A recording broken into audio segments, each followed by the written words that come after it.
everybody, and welcome to another episode of Reluctant Hero podcast. My name is Pauline Dugold. I am the Peak Performance and Creativity Coach. I am also Elite Mentorship Forum trainer. And in this episode, this is a little bit different format, and I have a conversation with my partner, Erik Bakker, with whom we are working on setting up a new cohort of Elite Mentorship Forum. We're both trainers and we both have been working with people who are on this transformational journey of self-actualization.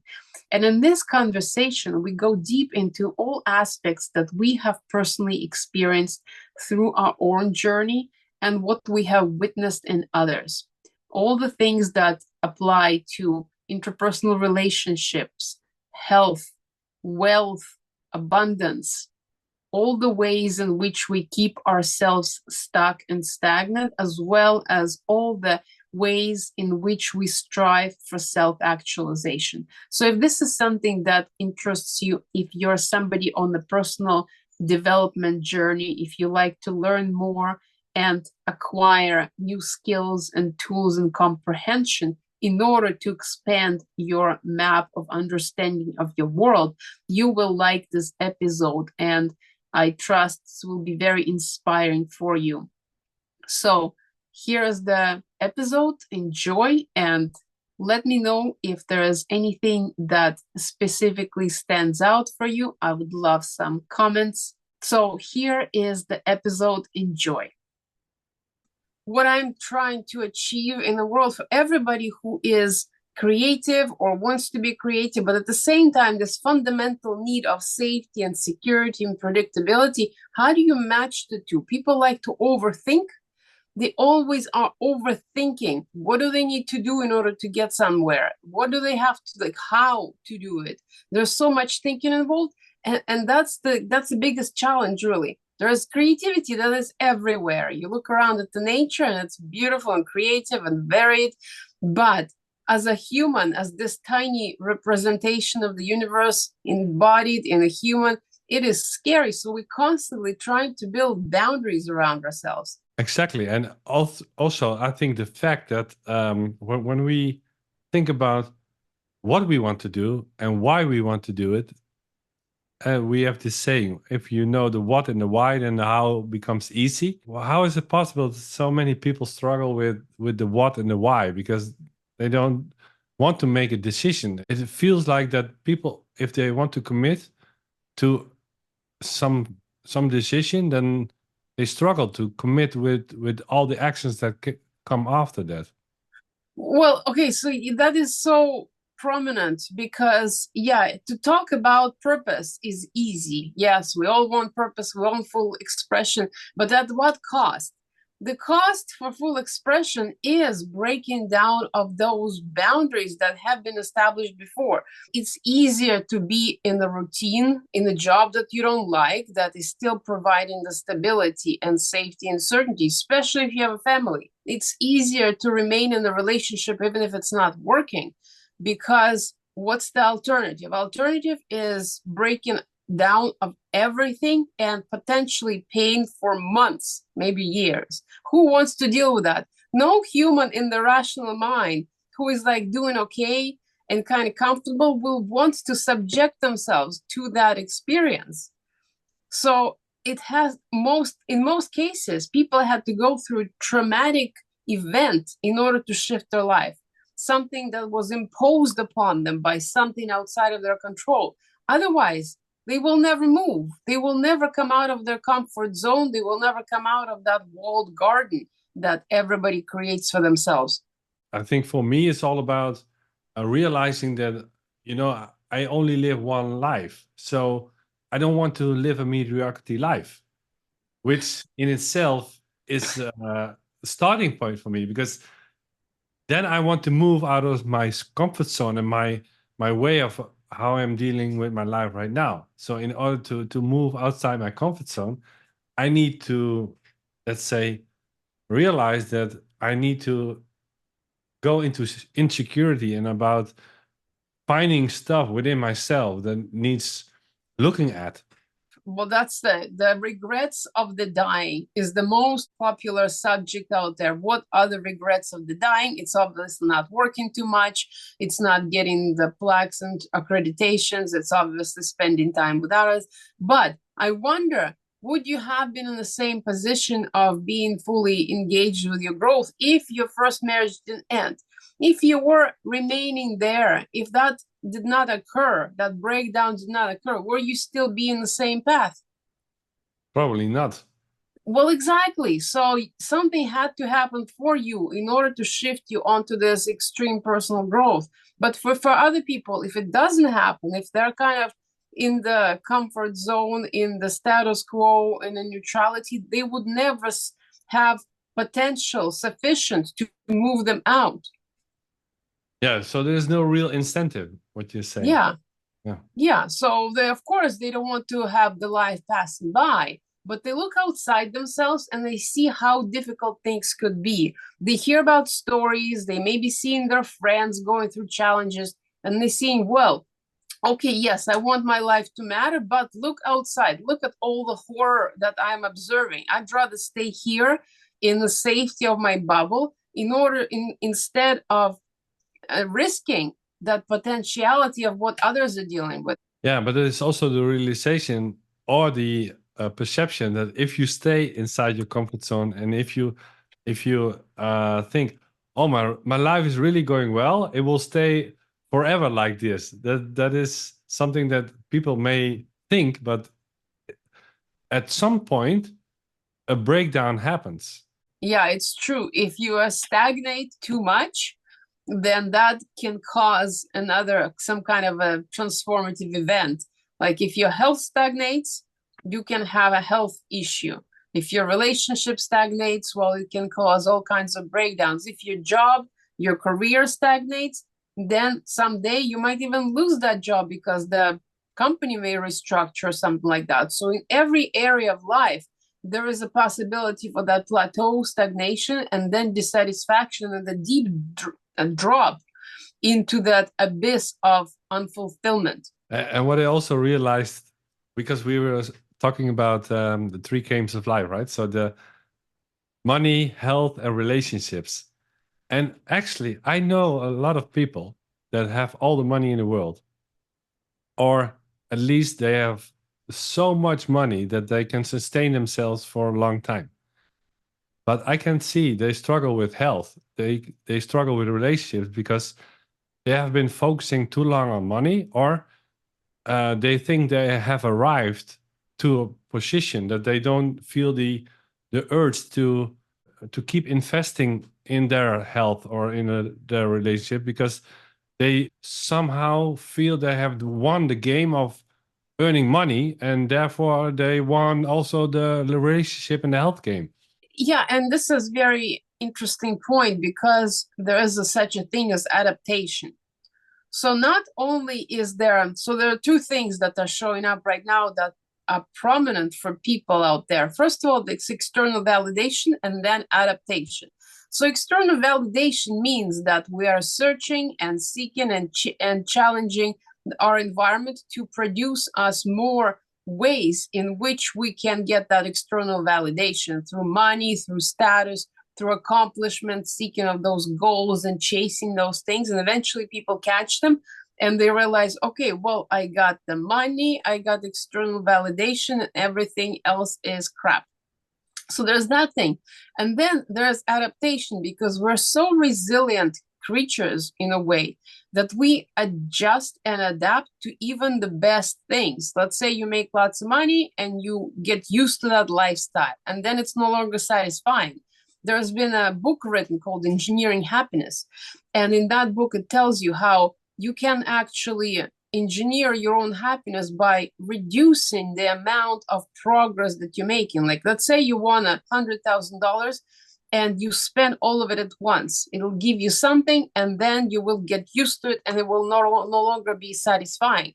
So what you need to do is you need to engineer small bits of progression. Progress means happiness, so that you gradually, consistently move towards something. But that is also part of personal growth, incrementally shifting your life and changing things and learning and growing in order to continue getting more and more satisfaction without getting used to it. But how can we invite people into thinking there is more to it than just what you see on the surface? Because there is so many layers within the layers and within the layers that people can't see their own problem because they are looking from inside the tin. Exactly.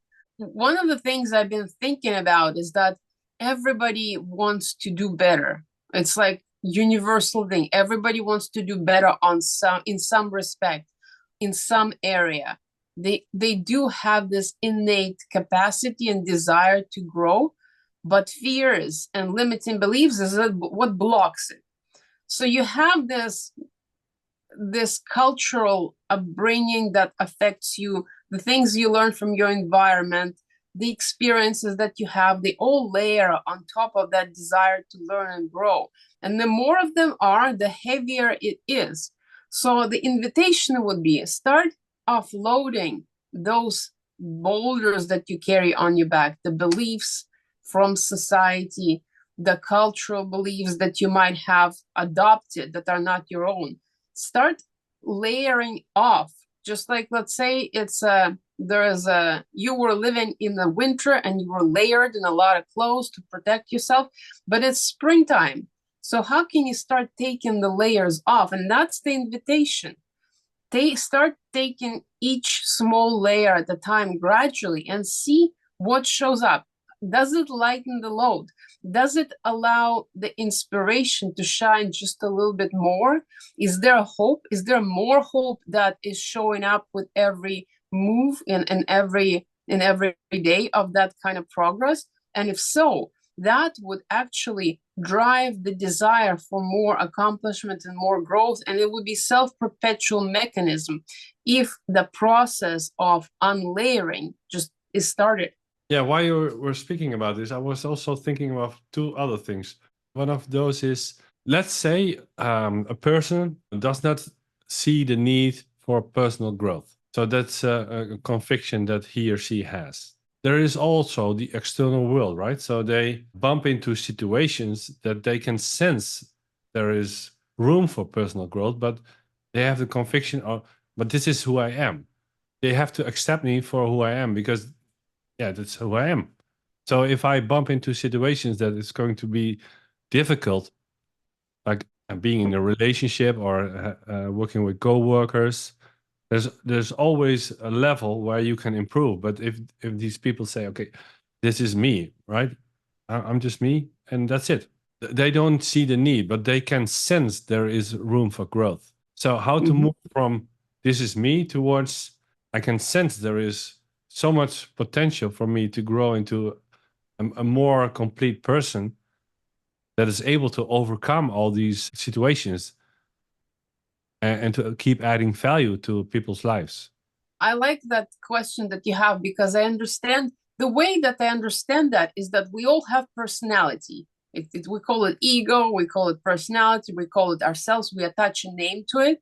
And so we started from a child, we had childhood experience, then we went to school, then we had friends, and we became this person. And this is who I am right now. This is what we call I. That is the personality construct that we have created in order to exist in this reality, and play in this three-dimensional game. However, that is not all of us. It's just a fragment. And so if we look at it that way, then we can also realize that this fragment can be part of something larger.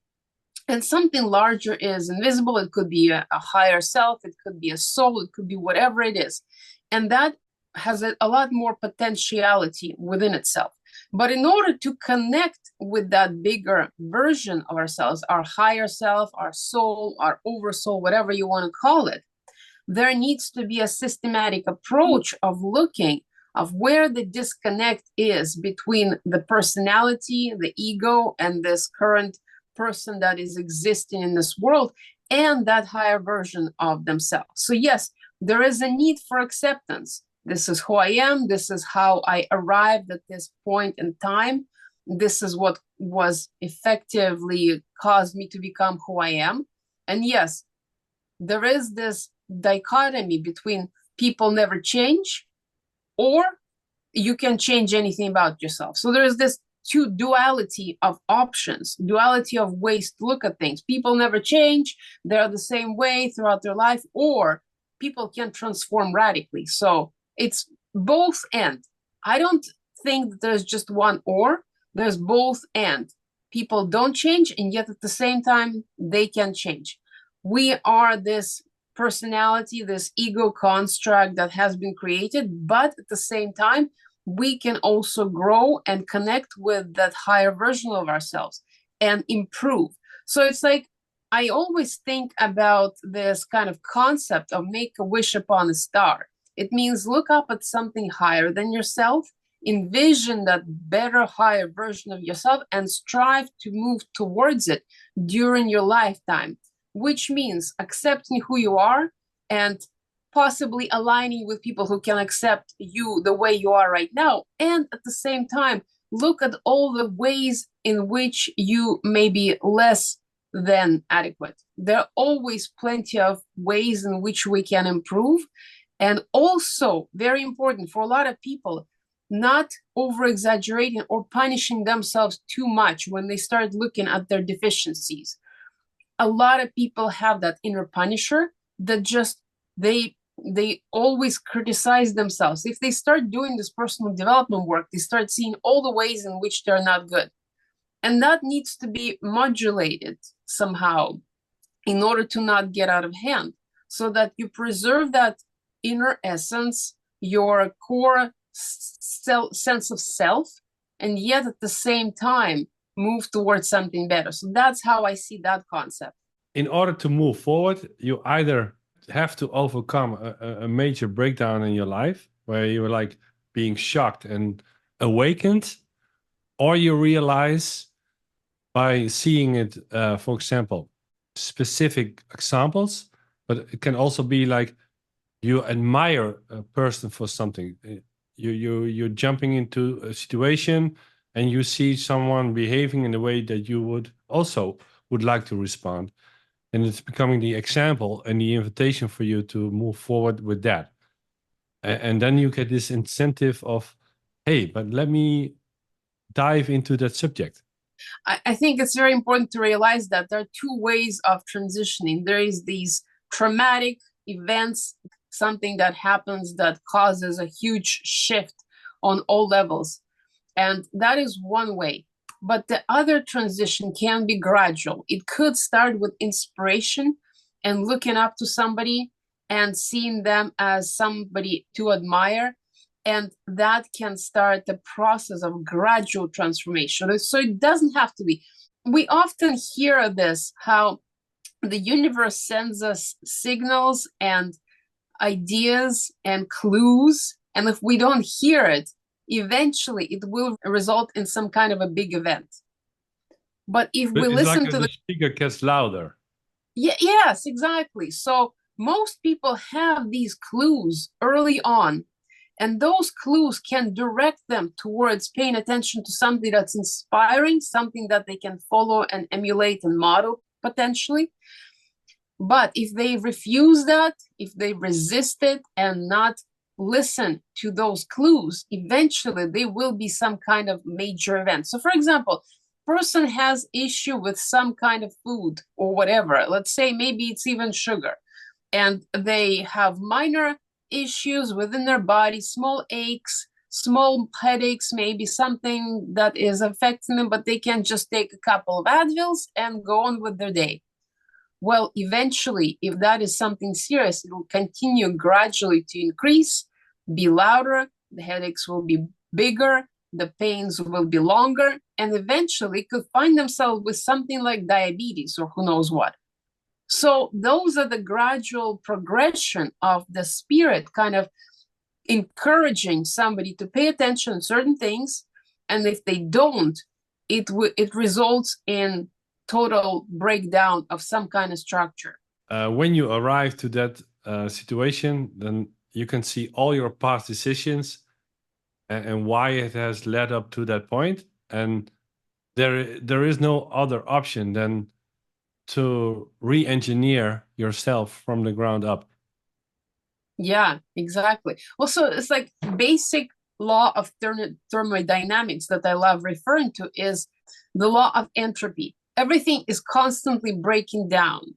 If you're driving a car, it's always under the pressure of all kinds of forces, and you constantly have to be putting energy into it by making oil changes, by changing the tires, by looking at the engine, by changing all the aspects of it in order to continue maintaining its viability. And the same thing with any human system. It degrades and goes through entropy naturally. So you constantly have to put energy into it, maintain it, prevent things from breaking down, and look at aspects that sometimes you don't want to look at. Like going for an oil change for a car is inconvenient. Nobody wants to do that. But if you don't do it, your engine will break down. So yeah, that's a good one. While you were speaking, I all got balloons popping up with words and sentences. One of the sentences that popped up was the Einstein quote: "Do you believe we live in a hostile or a friendly universe?" And we can put that on all three games of life that we play, right? The money, health, and relationship game. If we put this on the money game, then people lose money and they start to overthink why they have lost money, and they start to blame external circumstances. But they don't really see that it's actually a gift that they received by losing some money in order to see the gift behind and the present behind the gift and what they can learn from it.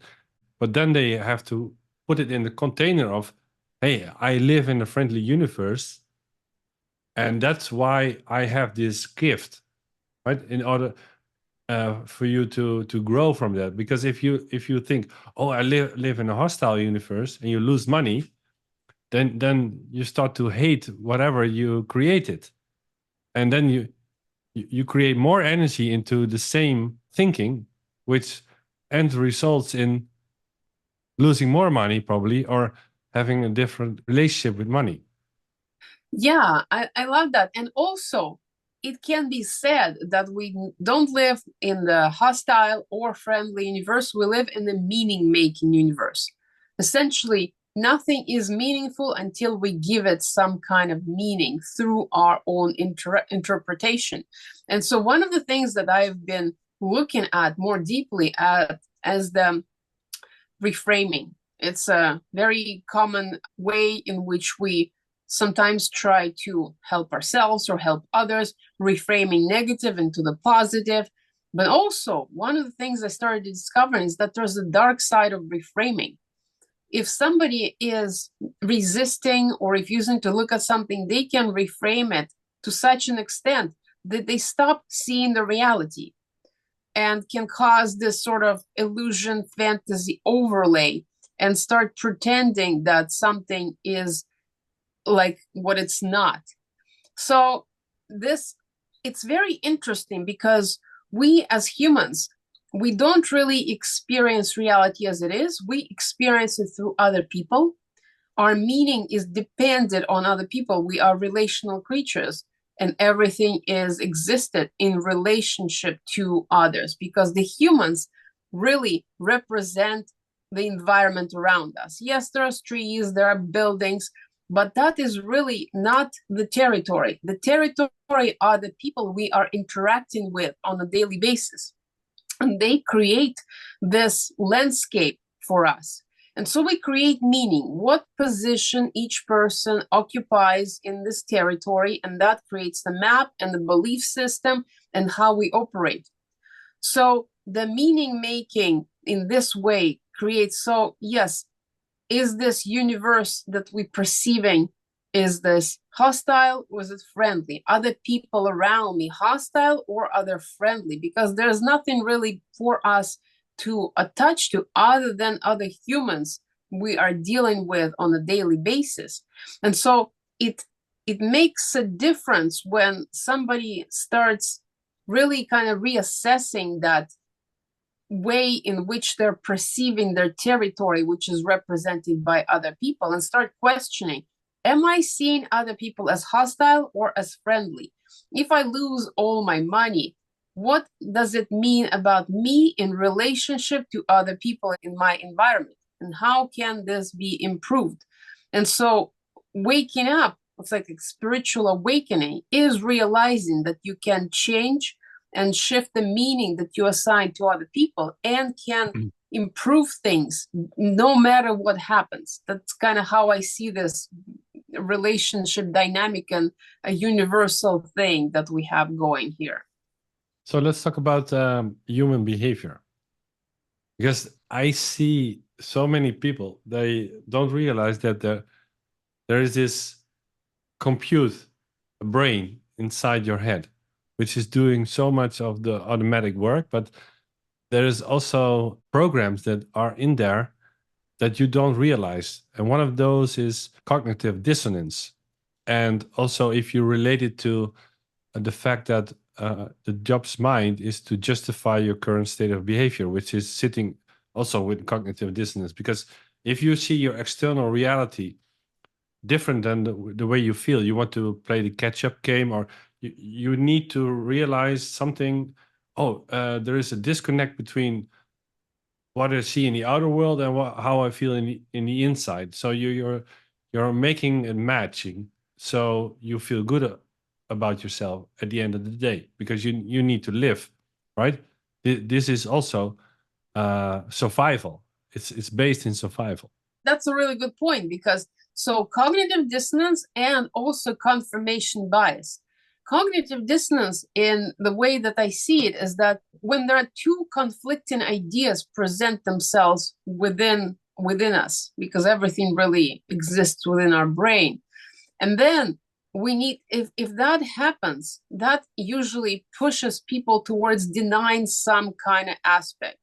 If there is one person that is showing up themselves to be this outstanding performer in their life, and they're really great, and they represent themselves as a great person, but their actions don't match that creates the cognitive dissonance, because on one side, it is a person who you maybe even look up to, and it's a great person, but the actions are not reflecting that. And so that creates this dissonance, because you want them to be on the same level. You want the good person to do good actions. But if the good person is doing the bad actions, like, you don't know what to do about that. So what usually happens is that people either negate that negative aspects and stop looking at that, or they completely dissociate from that person because they don't know what else to do about that. And so they create all kinds of strategies. And sometimes it even causes them to create these coping mechanisms that allow them to function. In order to deal with this cognitive dissonance, a lot of coping mechanisms of distraction, distracting yourself with some kind of activity, playing games, doing something that might be even detrimental to their health, maybe overeating, over watching TV, whatever it is that is used to distract themselves from that cognitive dissonance, from that conflict between two ideas, because ideas is all we have. And then on top of that, you have confirmation bias. When you want your ideas to be validated, you have certain beliefs, you have certain understanding, and you want that to be reflected and validated in people that you associate and relate to, so that everything can stay consistent within your world. Because when things are not matching, that causes anxiety in people. And so that is very interesting to note, how we have this organ, this brain inside our body, inside our head, that takes the most energy to maintain. A lot of calories go towards the brain performance. It doesn't see the difference between the physical reality or imaginary reality. It's always inside. And it's kind of interesting how our eyes is an extension of the brain. It's like the only thing of the brain that's sticking out to the outside. It's funny how that got developed. But there's this one thing inside, and it only cares about preservation of the biological organism. The brain's function is to keep us safe, to preserve our life, to keep us comfortable. Yet our higher version of ourselves wants growth and development of all these higher aspirations and transformation and self self-actualization. The highest need for a human being is self-actualization. But you have to constantly negotiate with that organ inside of yourself, that brain that just wants stability and security. So you have this need for safety and then need for high actualization. And you have to balance them and negotiate between them. And even that can cause this cognitive dissonance, the difference between staying safe and going on adventure. So our brains are so complex, and we think we know them, but we actually just started to get into to understand ourselves that way. Yeah, and talk about being complex, because as a human being, right, we can sense the growth and the higher purpose that we feel inside is our soul calling, right? And I love this phrase that your mind is screaming, but your soul is whispering. All those screaming thoughts, which is like you're in beta brainwave, so eventually it's like almost being on your tip of your toes to see what needs to happen in my external world in order to survive. But there's this soul whispering that says, hey, you're born for much greater things. And let's just not continue with this, but don't go to that job anymore because it's not satisfying. Do something that you love, because your heart is, yeah, you need to follow your heart. You sense there is this higher calling that you're not listening to. And what you're talking about is the distance between the mind and the heart. You want the heart and mind coherence. You want them to be in agreement, not cognitively dissonant when brain is going in one direction and the heart is wanting something else. Because the mind and the brain is kind of like a driver in the car, but the heart holds the GPS and all the maps. So you want them to be on the same page. You want them to be aligned and corresponding. That's what is called heart and mind coherence. But nobody really teaches people how to do that.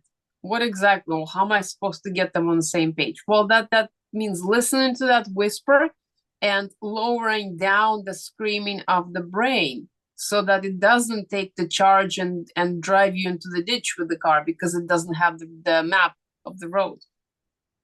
Exactly. And that brings me to the next point, because if you hang out with people who feed your brain so it screams out loud all the time because of the topics that you expose yourself to every day, that is a really strong indicator that the people you hang out with should be maybe replaced by other people, or you need to be conscious about who you're speaking with about, or yeah, maybe you can even go and look for a new peer group that's actually supportive of what you want to achieve, or to connect with people that are already there. Peer group is such a huge thing because we are social creatures. We all want to belong. We all want to be accepted. We all are directing ourselves towards being with other people. We are just social by nature. And even if somebody is an introvert and they need a lot of space alone, they still need some kind of a group of people and friends and connections around them. And so one of the things is that peer pressure or environment, it has such an influence on all of us. What you are surround yourself with, you adjust and adopt in order to be accepted. And eventually you can blend in with that peer group and not even realize that until it becomes too late. So the people that surround you really color you. We all sort of like chameleons. We shift ourselves based on the group of people we are with for survival, because we are hardwired to be within the tribe, because that is how biologically we survived early on in history. And then we created all kinds of systems and structures that allowed us to be individuals, and this idea of ragged individualism where you're just one man for yourself, which is not really reflecting of the true nature of how we are. So we do need to pay attention to the community that we surround ourselves with. and what that community holds as in high regard. What kind of beliefs does this tribe holds? And is it for our higher good? Is it aligned with where we're trying to go or not? Because a lot of times people create these communities in order to have this predictable environment. People are our environment. We create landscape of our living situation based on other people.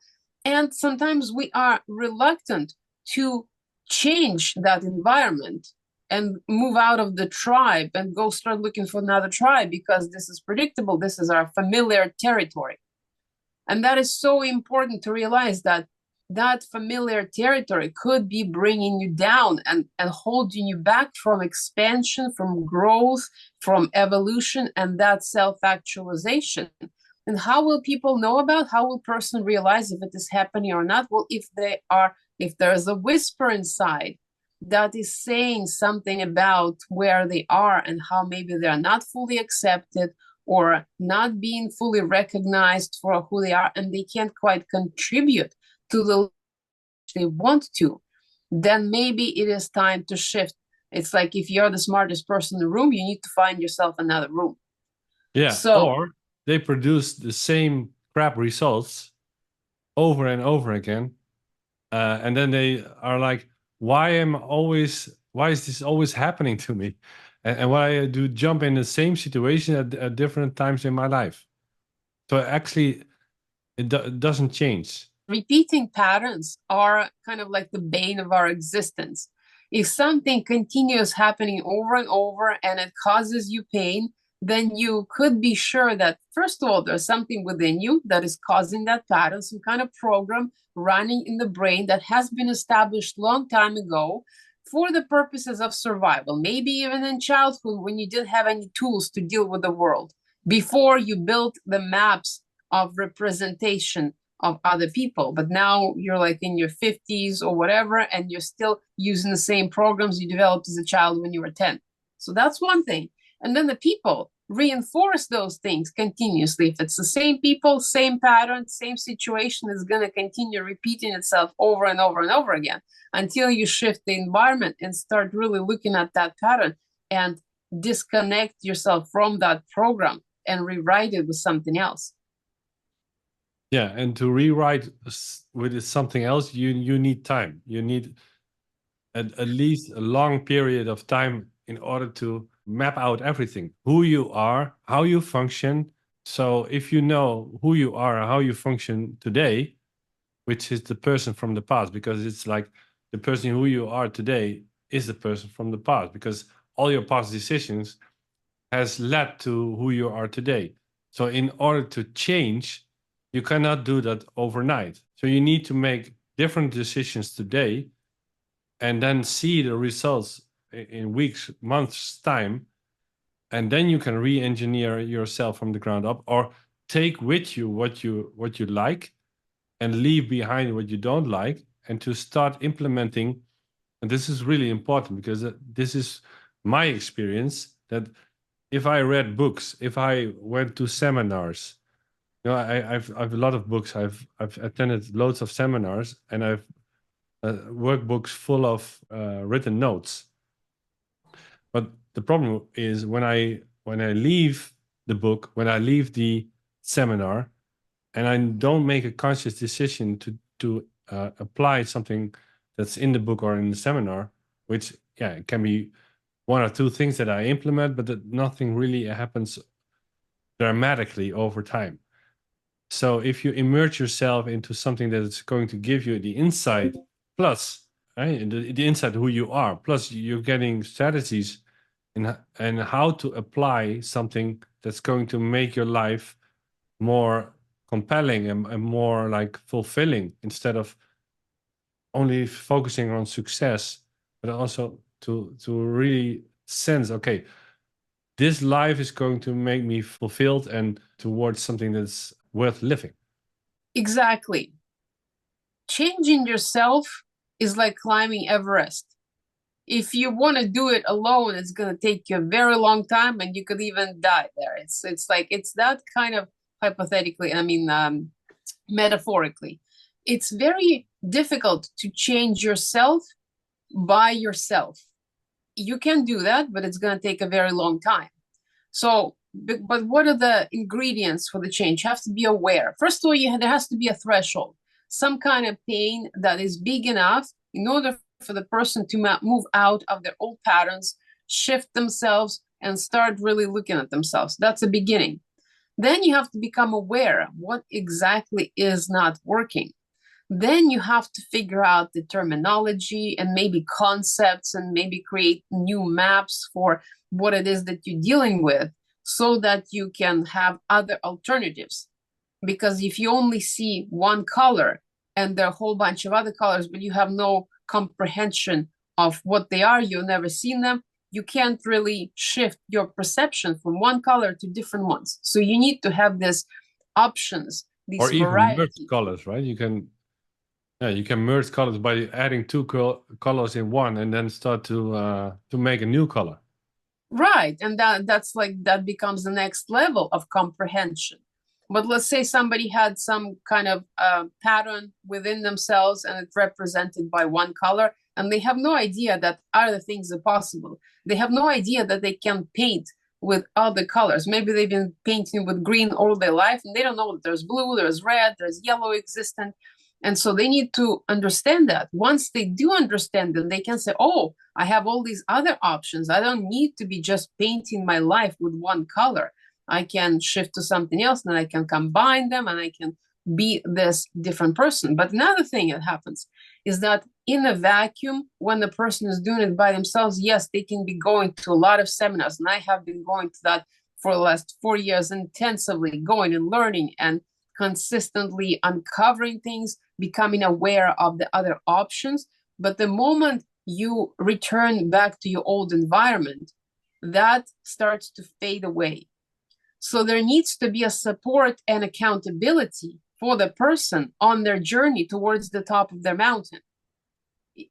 That's basic. Like even the athletes who are trying to go to Olympics, they don't do it by themselves. They have accountability people who are there to provide them feedback, what it is that they're doing wrong, what they can adjust in order to improve themselves. People who are scaling the Everest, they hire guides who have been up and down so that they're not doing it alone. People who want to change need that supportive community who will be open-minded enough to support them, and preferably people who also working on themselves at the same time. So it's like complex and simple at the same time, because what you're saying is when you want to be the person that is going after the higher self, and it's coming from a place of added value and also to live a magical life, and to overcome certain elements within themselves that brought trauma, that brought mayhem, or broke relationships, or was detrimental for health, or they lost all the money. So there are loads of things that people go through, but the key is really to hang out with the right people that support the right thinking, and also are being the example in the invitation. Because like you're saying, if you're an athlete and you're training in the week and you're doing a good job, and your trainer is saying you're doing amazing, and in the weekend you hang out with your friends in the bar and you drink loads of alcohol,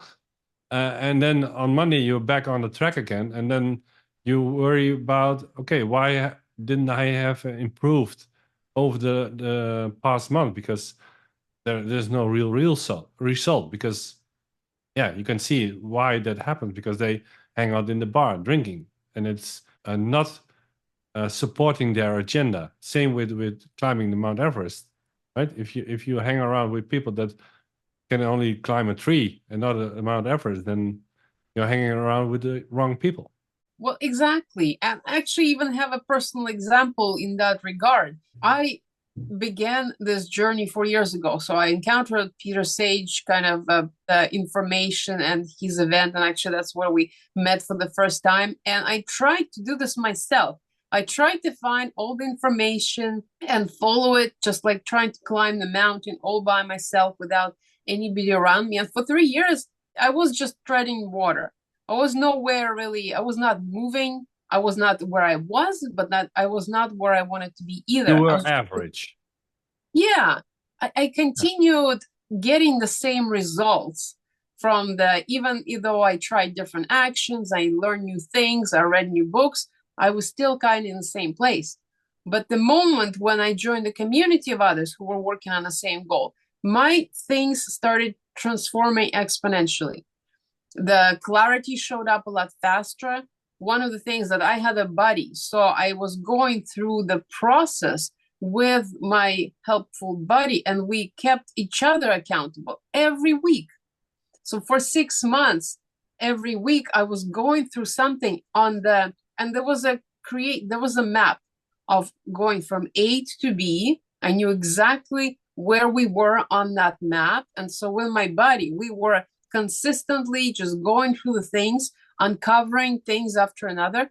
And at the end of it, I could see the transformation. I could see the change that has happened, which if I didn't wait 3 years, maybe it would have happened sooner. But that was the effect of the team environment, of the people on the same mission, the same passion, going the same direction. Question for you. So why is it that people show up when they are accountable to another person? Because if you don't have a person that you're talking with on a weekly basis, then how does that work internally? Because it must be something which is wired. Yeah, I think it is because we are wired to help others on some way. So it becomes less about ourselves. Yeah, okay, we want support as well. But I think in this case, there's more about helping the other person.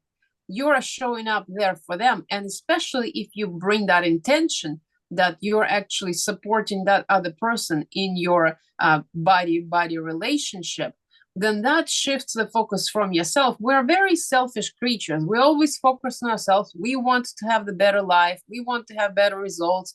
We want to feel better. But the moment you focus your attention on somebody else, and that attention becomes dedicated specifically on them, then in a way, you become responsible for helping them for this duration of time.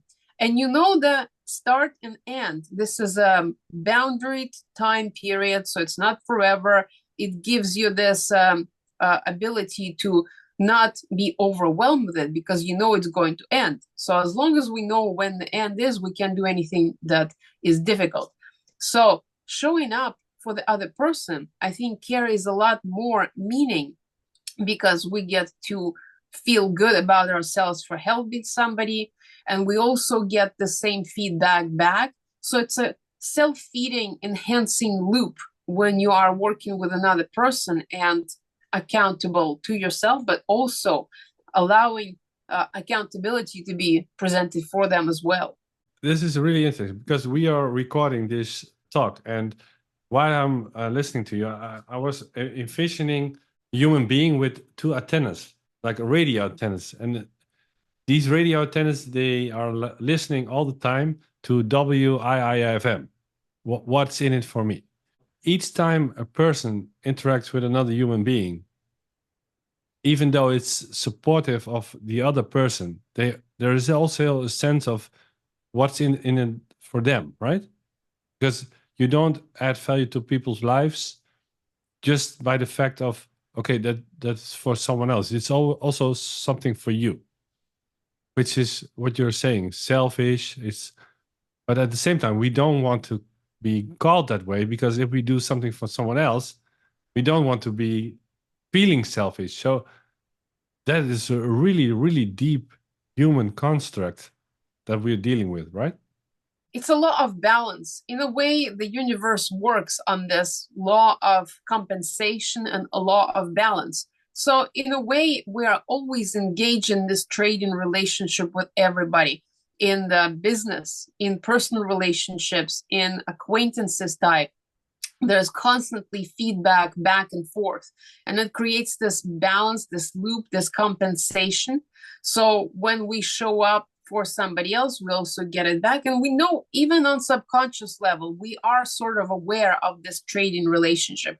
It is not the highest version of relationship, but it's also not the lowest where we just expect things to be given to us. It's this middle ground that allows us for optimally expressing ourselves in the moment as we are learning to be better humans in a way. Because trading is everywhere. You always want something back when you're giving something, and that is okay. That is how we really built our entire society. And once we do that, then we can shift to the higher level of relating to others. But this buddying up, this accountability can be almost like a unconscious, subconscious kind of feedback loop that provides value without you thinking too much or too hard about it. In the end, everything has a transactional value. So I can see that for the money game, right? You do something for someone else, you get paid for. And the more value you add, the more you can charge and the more you receive. I can also see it with relationships. So in order to maintain relationships, you invest time, energy, cultivating a relationship. You're communicating on a certain level, so you understand each other. But how does that work for health? Because in the end, your own health is also transactional, because the food that you take on a daily basis and how you treat your body and how you produce health over a sustainable time does not have the transaction with another person. It's a transaction with yourself. So for health, the way that I see for health is corresponding to mental health as well, because I see them both together. Physical health and mental health, they have to be together on the same kind of level. But I think the biggest aspect that works for transactional nature of health and mental health is the aspect of play. When we are engaging with others in this playful manner and we engage in relationships that have some levity, some inspiration, some kind of a game in a good way, not manipulative games, but even the business relationship can be a game where you have something and you decide to trade it with another person, and together you can make something even better by combining the resources. And that becomes a game in the moment. And if that game is played right, then it enhances the mental health because it brings all kinds of positive emotions, which then enhances the vitality, which directly relates to health of the physical organism. And the nervous system gets down-regulated if the two people are in this game scenario that is beneficial to both. And that is, I believe, how it can help. Because let's look at the sports. Sport is a game that people can play together. It affects their mental health, it affects their physical health. And at the end, even though it doesn't really have any kind of transactional meaning, there is nothing really traded, but the whole act of playing that game and engaging in that act creates an effect that elevates everybody on a different level. But then still I have this urging need to understand, why do people treat themselves the way they do when they are overweight, when they ignore mental problems, when they are dealing with health issues that they don't seem to be able to get grip on, or to find a strategy that's actually working for them to resolve health issues. And it's really striking me that I don't understand why that is. I know it's one of the most interesting things, because sometimes we do things that are detrimental to ourselves if they satisfy some kind of need. Every action has some kind of positive intent behind it. So even people who drink too much, let's say, it's terrible for health, it causes all kinds of problems. But if it's a dissociative strategies and keeps them away from that cognitive dissonance, then that's the tool that they're using. And it's like they say, if you have a hammer, then everything looks like a nail. Or let's say people who overeat, sometimes they try to use that sensation in order to block some sort of pain that they don't have tools to solve. And it is so common for us to use these kind of strategies and coping mechanisms to focus on one thing in order not to focus on another thing. It is very interesting how our programming in our brains can keep us within the same cycles of doing something that could be even detrimental to health. Well, smoking, for example, the easiest example to come up with, not good at all for health, but people are so resistant sometimes to break that pattern because it does something for them. Sometimes people use it as a break from others and go outside and smoke a cigarette because it allows them to shift to a different environment. And over time, it becomes an ingrained pattern that becomes part of their personality. And it's extremely difficult separating yourself from that pattern. But also, it's difficult on the chemical level because certain foods, certain chemicals that we put in our body, like sugar, it's addictive on the chemical level. Our bodies start craving. And then if you look at the gut bacteria, those things start wanting that chemical and they send signals to the brain and cause us to go and get more. It's really, really interesting and complex in a way. It's complex and simple, like you said it. There are programs in our mind that keep us safe, keep us consistent, and get us something. And at the same time, it creates these very convoluted patterns within ourselves, patterns of behavior that in the end can cause some kind of damage. Okay, so like you said, it's complex and simple. So it's like learning all about the information, let's say synthesize it or merge it into something that is applicable for you, how you can apply it to change your life, and then actually go to do it and to change your life by making different decisions that eventually over time lead to different results. But then you come to the point or let's say we talked about this before. It's like the 4 levels of consciousness, but we are dealing mostly with 3, like the to me with the victim mode. Everything in the external world is the fault of someone else, not mine. So there is no level of responsibility. Then once you realize, yeah, I need to change something about my life, and we meet a lot of those people, right? They have been transitioning from blaming the external world to owning their own problems and wanting to change them because they bump into the same wall every time, and they see, okay, that this is not sustainable for me, so they want to change it.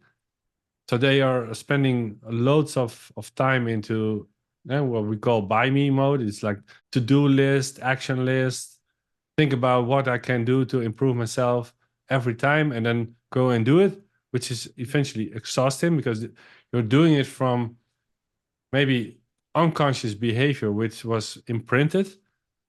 And then there is this transition point into through me, and this is where you are expert on, because then you're arriving into a flow state of living. All of the things that you're doing seems to happen for you and in a natural way. And it's also something that you don't put a lot of attention on because, yeah, it's just unconsciously unfolding the way you want it to unfold. But that to arrive there, that is, for most people, it seems impossible because they either don't believe in it or they haven't not found the experience, because you need to experience something in order to believe it, right? So, yeah, a lot of people go by the phrase of I will believe it when I see it, but you actually have to see it in your mind first before you can believe it and before you can see it. Like, you can't perceive something until you can conceive it. So you need to understand, visualize, conceive, comprehend something before you can see it in your outer reality. And so there is this moment when you watch reality, which comes from the internal thinking, right? You see the reality the way you see it. And then there's this moment of a light bulb moment, aha moment, where you think, oh, I hear this. Could that be true? Or could this be the solution to my problem? Because I face a problem, and maybe they even realize that the thinking is a problem, but maybe they're not ready to accept it yet. But there is this possibility of, hey, there could be a different truth. Yes, and that is called an insight because it comes from within. It's the insight. And that Okay, great happens word. when we enter into that flow state, that through me way. And that is connected to all the things that we've talked about, uncovering all the things that are layering on top of our higher version of ourselves, being part of the environment that is supportive towards the self-actualization, and doing the things that is meaningful, that connects the mind and the heart, creates this coherence. Then you can hear that whisper, and that's when the insights show up of how to do things better. So it's work smarter, not harder. That is the idea of going into the through me mode, in the flow, being in flow with life, where you are accepting to the things that are showing up, but you're able to maneuver through them expertly, like a person who is whitewater rafting on a river, and they're not fighting the river, but they're expertly sailing through those rapids. And that is the definition of the through me mode. Instead of trying to go upstream, you're expertly navigating through the challenges of life because you have tools, you have understanding, and you have the supportive community. Yeah, and now I'm thinking, really, we are diving deep and it becomes so serious. But what's actually also fun is that when you arrive to, let's say, the realization that you can have a magical life and that you can overcome your own limitations, and at the same time arrive to flow state or through me way of living, then everything becomes more fun, because then you have a different relationship with life. And talk about fun and having fun in life, which is really important, because humor and making fun of ourselves is something which is available. But when you're too serious, like we are now, we can have fun, right? We know how to have fun because we have all the strategies to deal with the difficult parts of our lives. Let's just open the box of having fun. Well, it is related to what I was saying, the element of play, the element of game within the process of communication or conversation or creating. And I personally have a lot of fun on these conversations, but the way it comes out serious, because I try to be clear in my language. I try to be precise with the words that I say. And so that could come off as not playful, but actually I love being able to discuss these ideas. And for me, it's tremendous fun. And this reminds me of the process of, like, if you've ever seen Netflix, there used to be a show, Marie Kondo, she's a Japanese lady, was helping people to clean their houses and organize their life. Her basis of choosing what to do with an object was determined by, does this bring you joy or not? She was dealing with hoarders and they had to choose between two different objects, or Exactly. one object being thrown away or not. Yeah. Does this bring you joy? And that is usually pretty easy. You have this inside voice that tells you this gives you joy, this does not bring me joy. So then you have to look why you're holding on to the objects that do not bring you joy. And that's a whole nother conversation.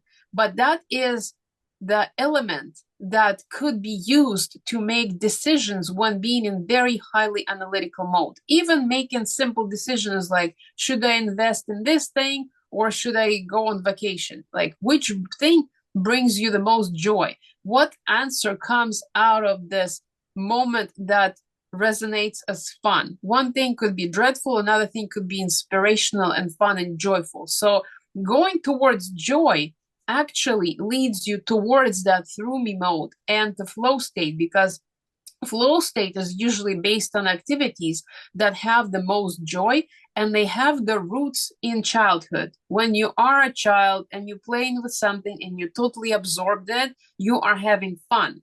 And over time, you forget that activity. So returning to that, and this reminds me of the verse from the good book, the Bible, how nobody can enter the heaven unless they become children. So that is, you have to, in order to enter the space of flow state where you're one with life, you have to become like a child with the joy in you in a certain activity, and use that as a guiding force towards where you should be going. Yeah, and that brings me to my own personal experience, because when I was dealing with so much in my life, there was room for improvement, right? So I had many situations that I was thinking, yeah, I need to do something about that. And it was always, when I looked in the mirror, something that I could change myself. Either go and do something that's creating these different results, or my thinking towards something to create a different relationship with what I was thinking difficult about, or what I was thinking, I want to change that. So by overcoming all these things, and when I was within the Elite Mentorship Forum and the whole 6 months, and I did another 6 months because I was not finished. So I immersed myself for a whole year inside this program. And then I started to realize that in order to have fun, you need to create the mental space either to resolve all the issues that you're dealing with, to have a different relationship with everything that you thought was your truth, but eventually you can assign a different meaning. What it all did for me is it was creating mental space, because I was not burning calories. I was not occupied with all the things that I was thinking difficult about, or what I was seeing in my external world, creating turmoil and mayhem, and dealing with all those consequences. So when I started to realize that I could overcome my own problems, and when I did, I created a much more open person, which was also more susceptible for fun and humor, and people experience me more light than heavy, because that is also something that we learn also in the Elite Mentorship Forum with Dr. Hawkins, right? In the map of consciousness, you have power and force, and when you're dealing with life in a difficult way and you're calibrating in a low energy, then you're creating everything from force, which is very heavy. So your whole experience of life is really heavy. Everything feels heavy also in the body. When you stand up in the morning and you get out of the bed, even walking towards your bathroom is heavy. But when life becomes more an active experience, that you can overcome everything, and then you can even put on top of that this calling within, that you can be much more greater than yourself, then life becomes light, and it's like exciting, and everything that you deal with is coming from, oh, bring it on, I know how to deal with it. And then you're becoming a much lighter person, and then the people start to experience you in a different way.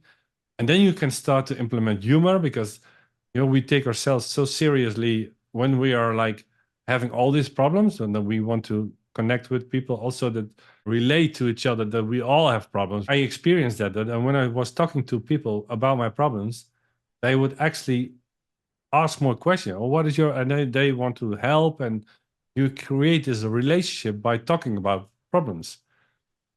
But when you overcome those things and you become a much lighter person, it's actually more fun to hang out with me, and to hang out with people that are vibrating on the same level. And then then all the small stuff, or the non-important things in your life, they disappear, and it becomes more about the future instead of the past or the present that you're having these problems in. So you experience yourself in a totally different way. And that's what I want to bring on, this fun aspect, this exciting feeling about that life is wonderful, and that life is happening for me, and everything is in flow, and you're amazed by so many things that are coming to, yeah, you have so many coincidences, and serendipities that happen, and you are like mind blown by how that happened, right? So what is your view on this? In a way, this is why I became the EMF trainer, because of all the fun and joy that I have experienced. So first I experienced by learning information by just generally. Then I experienced the whole level of lightening up when I went through the EMF program myself 6 months, 2 years ago. And so that brought me to the place where I was able to enjoy life so much more and enjoy unpredictability of it so much more, because when you're lighter and things come at you, you are able to shift. You become a lot more maneuverable with the things that come at you. So that brought me a lot of joy in itself. And then, because I was already on the path to coaching and becoming a coach, adding a trainer aspect to that brought even more joy to my experience. And it became a game, it became a playful experience to be in conversations about this, to be bringing this inspiration to others. And that has been the reason why I have been doing what I'm doing. I've been creating the podcast because it's a lot of fun. I love having this kind of conversations about these concepts. And that is my type of joy. This is where I play. That is my playground in a way. And I have an interesting question for you, because I was just talking for a few minutes, and I was tapping into my energy of being a light person. I could sense in your eyes or your posture that you were feeling something also with me expressing those feelings. When you mentioned the word lighter and then heavier, all of a sudden remembered, oh yes, of course, we can be lighter by elevating ourselves through those levels of consciousness. Of course, I always forget about it. It's my overthinking. But then the moment the word is said, lighter, it's like, oh yes, of course, we can be more playful, more joyful, more lighter, and then things kind of expand a little bit, and more creativity and more insight comes in. And that's when the conversation even starts flowing a lot easier. So that is why I love, and it is for me personally, that is my flow state. I flow with words, with conversation, and the more concepts I know about, the more tools I have to play with. And the lighter they are, the more fun I have with them. Yeah. And if you look back on this recording, you can sense several points in this conversation that you begin to radiate and smile, and you're almost pushing your own internal state outside, and it's obviously, it's visible that it's joy. It's like you're enjoying this conversation, and we can talk for hours. We don't make this up, right? It's just flowing from one subject into another. We have not scripted this. This is totally unscripted and it is totally flow. And if you look through this conversation, you will actually see the three main aspects of flow cycle. The flow cycle consists of struggle, release, flow, recovery. At the beginning, it was challenging, it was a little slow, it was a little heavy, it was a little awkward because it was just the beginning. Any kind of activity will have this period at the beginning, which represents with struggle. There is some chemistry, there's some cortisol that is produced, some stress chemistry, beta brainwave overthinking. Then at some point, it flows sufficiently that there's a release. And then it goes into flow where things are much smoother, much lighter, much more fluid. And you can see throughout this conversation how it was beginning with a little bit, because it's unscripted, it's totally improvised, and then how we moved through it, and where we have arrived at the end of this conversation, and at the end there is recovery. Yeah, and I'm really excited by all this whole thing that we can point. We don't actually had the conversation, but we can also put it into words that is the meaning behind, or the whole process behind this conversation, and how you put that in a container of flow. But within everything that we do, there is always this strategy behind why we are doing something in order to produce a certain result. And yeah, we are long enough in this space to know we just jump in, right? We don't have to think, oh, we need to script this whole conversation because otherwise it looks not being professional. Yeah, sometimes We it need could to feel practice. forced. If you follow in a script too much, it could feel forced. And that is the force versus power. Yeah, but this also proved that if we overthink everything too much, because we just jumped in and we know from experience that, okay, we can have a conversation and we know what we are talking about. But even though if you're not, let's say you're jumping into something that you've never done before, which is kind of like we are doing this for the second or third time. We want to put this online for people to watch, and yeah, we are just like anyone else. We just jump in, but we found the strategies in order to overcome everything that we deal with within this conversation, because we could have arrived to a point that we don't know exactly what to talk about, but we didn't. But we could, right? But we are not. Exactly. Yeah. And I've been creating these kind of conversations because I personally want to give more to the world the possibility and open their mind to the potentiality that there are ways in which people can change and improve themselves and tools that I can share with them. And that conversation has also been that attempt to share what we know from our personal journey, from what we have learned and how we worked with other people, so that those who listen to this can understand that there is hope, there is possibility, there is inspiration, and they can do that as well. So if anything, people can gain understanding that it's not all how it is right now. Things could change, they can improve. And that is kind of been my biggest intention behind everything that I've been doing. Provide the tools and opportunity and inspiration for people to follow their own creative flow, their own joy. Where does their joy leading them towards, and know that it is possible.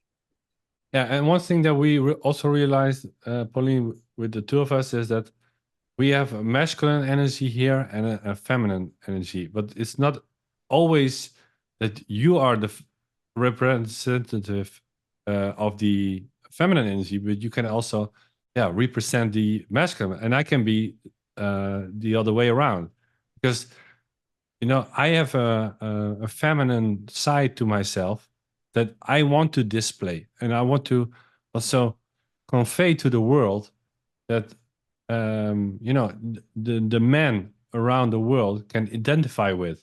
I think for many women, it's the same. Maybe there is a balance that some women have more masculine than feminine energy, but they want to change it. They don't know how. So we chose to do this together, right? And can you explain your own incentive, or maybe it's the same, but we have never really dived deep enough to because I'm now asking you on the call because I'm curious and it's authentic.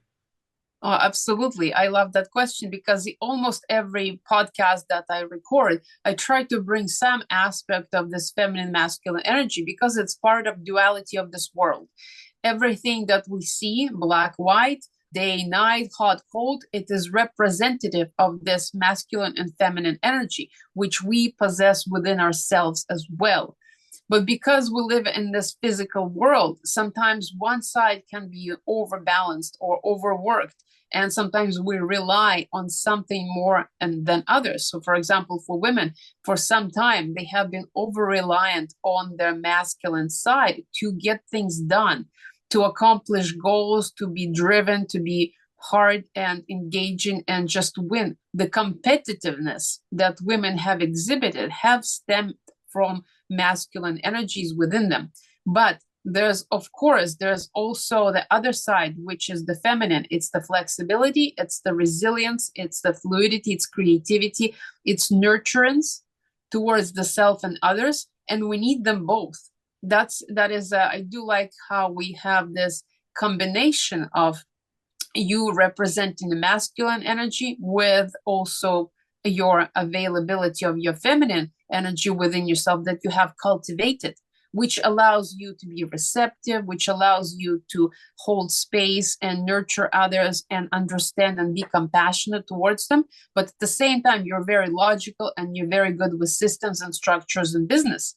And I, on the other hand, I have very pronounced feminine side, which is all about creativity. I'm an artist, so I like to paint, I like to dance, I like to move my body, I like to express that side, which is connected to the flow, and also the words and communication. That was also my feminine side. But I really like working out. Sometimes I do gardening and I work with tools and I work with heavy stones, and I like to express my masculine way in which I organize the world.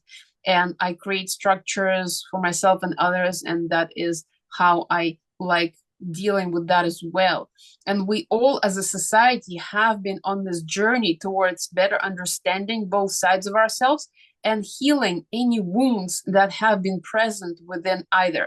That has been really prominent in our society these days. So I like how we are able to, that is also part of our personal growth, and also what we have discussed in other aspects as well: mental health, physical health, relationship to others, and all other areas as well. Yeah, I really love this, because this is, I think, one of my favorite subjects to talk about. Because I think about feminine energy like dancing. What you're saying, you like to dance, because I've asked that on a Q&A call recently with our 22 students. I asked a question: Is dancing, is the purpose of dancing to arrive from the left-hand side to the right-hand side of the dancing floor? The obvious answer is no, of course, because dancing in itself, it's just you're doing random poses or moves that bring you at random stuff or points on the dancing floor. Can even be outside, but it's even more fun if that happens. But so I realized that being in feminine energy is all about play. It's being inside the moment and to really tune in with the moment. And when I'm with a woman, I try to sense that energy, because when you flow with the energy of femininity, which is all about connection, right? Feminine energy is all about connecting with each other, because that in itself is needed for a relationship to work. So in order to be in flow in conversations, you need to listen, right? So also one of my favorite quotes is, you have 2 ears and 1 mouth. And this is exactly the combination that you need to use. You need to listen twice as much as you talk, which I don't think in this conversation, because I'm talking a lot now, but I just want to explain something. And the masculine energy is all about arriving somewhere with a to-do list, or thinking about the end result and what do I need to do now in order to arrive to the end result. And when you do that inside a conversation with a woman and you're just relaxing, you're always thinking about what should we order, what kind of food, what are we planning the day, and how. Then it takes all the energy away from being in the moment, and someone else can feel that, right? So you're not connected, so there is no flow in conversation. You're trying to think, oh, what do I want to say, or how should I respond, or you're not really listening, and then the woman that you're with is frustrated because you're not listening. So all of these things can happen. So one of my main intentions is, when I go into any conversation with a woman, I try to be in contact with my feminine and to see what is needed inside that moment. So lit candles or play music, and to really to orchestrate something that the feminine can just be there and just to open up like a flower. Yeah, And exactly. yeah. What you're describing is the ability of the masculine to hold the container and create the structure for the feminine to fill that container with something. And that is the listening to respond versus listening to hear. So deep listening skills that people could really benefit from. And within the EMF program, we actually have one module on relationships, but I could talk for 6 months about relationships and the dynamics and how masculine and feminine works and whatnot. And I'm actually curious. So you've run a whole bunch of cohorts already with the EMF students. I'm curious as to, first of all, what made you decide to become a trainer, and what was your experience so far of leading these cohorts? Oh, that's an amazing question. So it's not totally random. My father is a teacher, but he was teaching a different subject. He's an electrician teaching other people how to wire houses and build a closet full of electrical stuff. Maybe his teaching blood came into me. That is, I think, what happened. Because when I teach my children or discipline my children, I always am long-worded. So there is this element of meta communication. So I like to not only bring the message, but the meaning behind the message or the meaning behind something, what I say, because then it makes it strategic. And I'm so much strategic thinker, also in my businesses. I start with strategy, and then I implement the tactics to support the strategy, but not the other way around, or to do it randomly. So this is something that is wired within me, and I have, let's say, a passion for helping people. So I found a vehicle to do that, because I was searching a lot in my, let's say, in my work to do that. And when I realized that, when following Tony Robbins and Brian Tracy in let's say 30 years ago, I was also listening and burning my own CDs and listening while I was commuting. And that's why I also said earlier in this conversation that nothing really changed dramatically, because I was just incrementally changing some parts of my life, but I knew I could do it. And once I came through the EMF and I did it for the second time, I saw the power of implementing what I've learned. And then I saw the results almost immediately. Then I started to be hooked on, wow, this is really great, because now I found something, a tool that can really benefit for not only for myself, but for other people as well. And then, family and friends started to notice that I changed, and they start to ask question, what are you doing? And then I got this idea, okay, let me propose to Peter Sage, the inventor of the Elite Mentorship Forum, to create a trainer program. Together with Erik Bakker, we built this business for Peter. And then, because I co-created the trainer program, then I was the master trainer. Eventually, I built the trainer business because I was adding value to people's lives, and I wanted to do that so much that I started to help Peter first, and now I have a vehicle in doing this all over the world, and together with you. No, and it's great to have you on board, because now we have this, like I said, the feminine and the masculine, but you also have your expert on flow state. So through me, way of thinking, and also bringing your experience from, that you came through this program. And actually, I brought you also into the Peter Sage organization to help create stuff for the trainer program. And that's where how you became a trainer. Yeah, exactly. This is a fascinating journey that we have been on since 2019. And if anybody has listened this far, you're clearly interested in this aspect. And we have been doing this Elite Mentorship Forum for a number of years because it brings us so much joy, and it provides so much value for others as well. I know you've seen it in your own cohorts, and I've seen it in my work with my clients. And so we actually decided to create a new thing with both of us, where you represent the masculine energy, I represent the feminine energy, and all the aspects of the knowledge of flow state and creativity that I bring along. So this has been really interesting. And the funny thing that you said your father was a teaching electricians. My dad teaches math, so we both have parents who teach something, and so that is kind of where my training background stems from. And I enjoy, so in addition to creativity and wanting to share these subjects, there is also kind of a role model for me as well.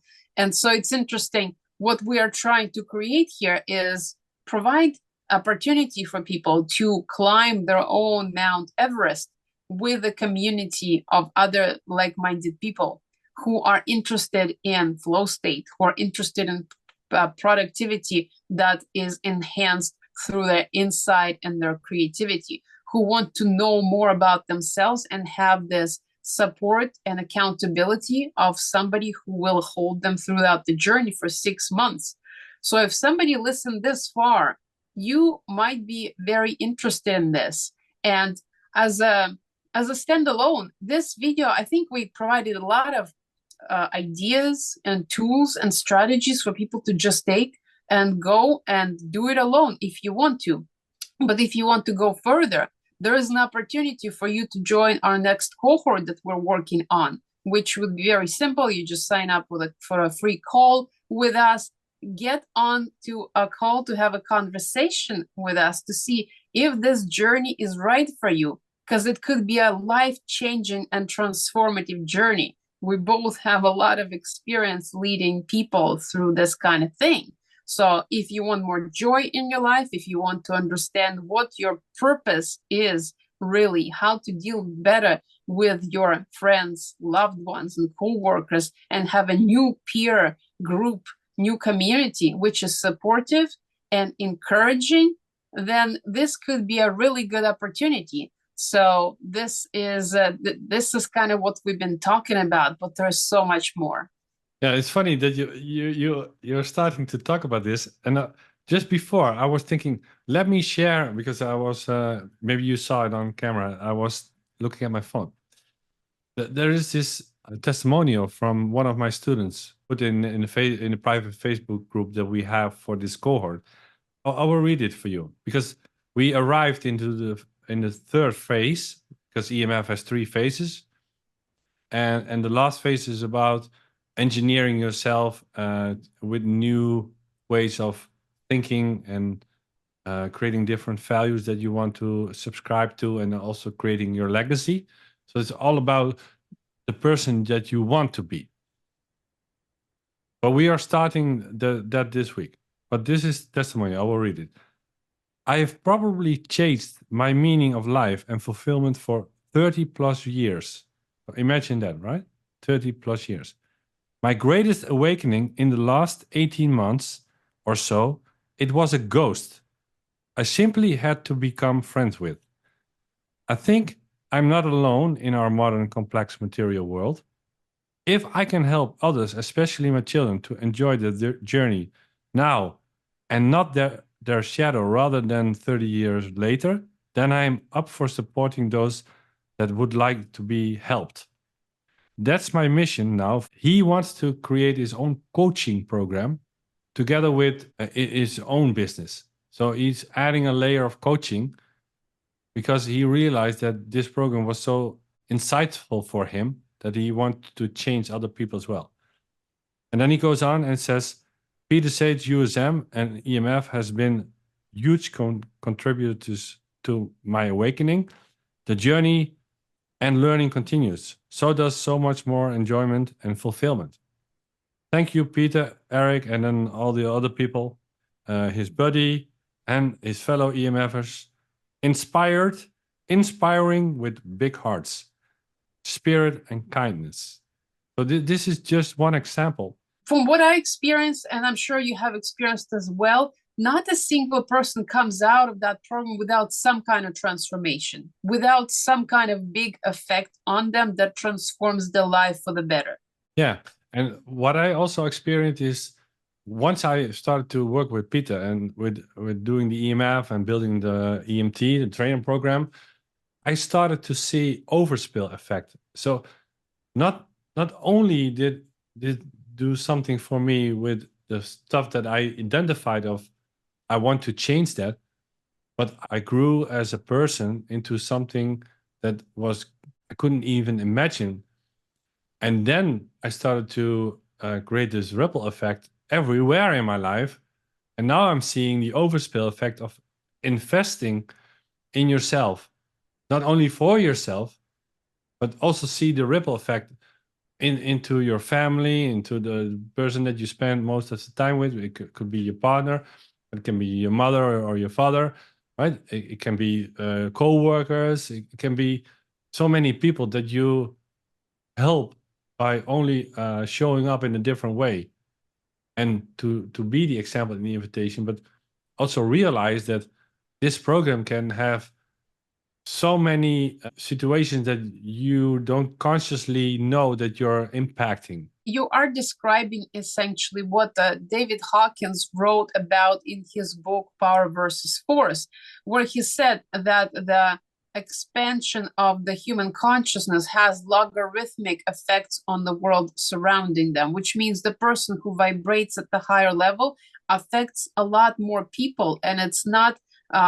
it's calculated logarithmically. So the higher you go, the more people you affect. And you've actually been witnessing that, and how there is a trickle down effect related to all the areas of a life, of your life, and also your circle of people connected to you. And when you affect them, they also transform and affect the people around them as well. So it is a expanding circle of elevated consciousness that what we are working on, and actually you can already see the effects of it directly. Yeah, and people also notice that, you know, they start to ask me, how do you do, and then they fill in the blank. They come with a objection or something that they deal with, and then I can speak from experience, because I've not only lived and done all the progress on everything that we offer inside the EMF, and all the information, and to dissect it and to change it so it becomes applicable for me, but also to apply it and then start to implement, because that is something that I identified that I want to help people with.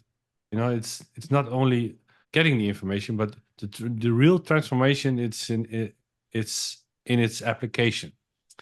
And I became a master of applying what I've learned. And I have so many examples. And one of the examples is that when I was in EMF 5 in 2018, it was, I had an exercise which is in the emotional mastery module, to overcome a certain emotional blockage.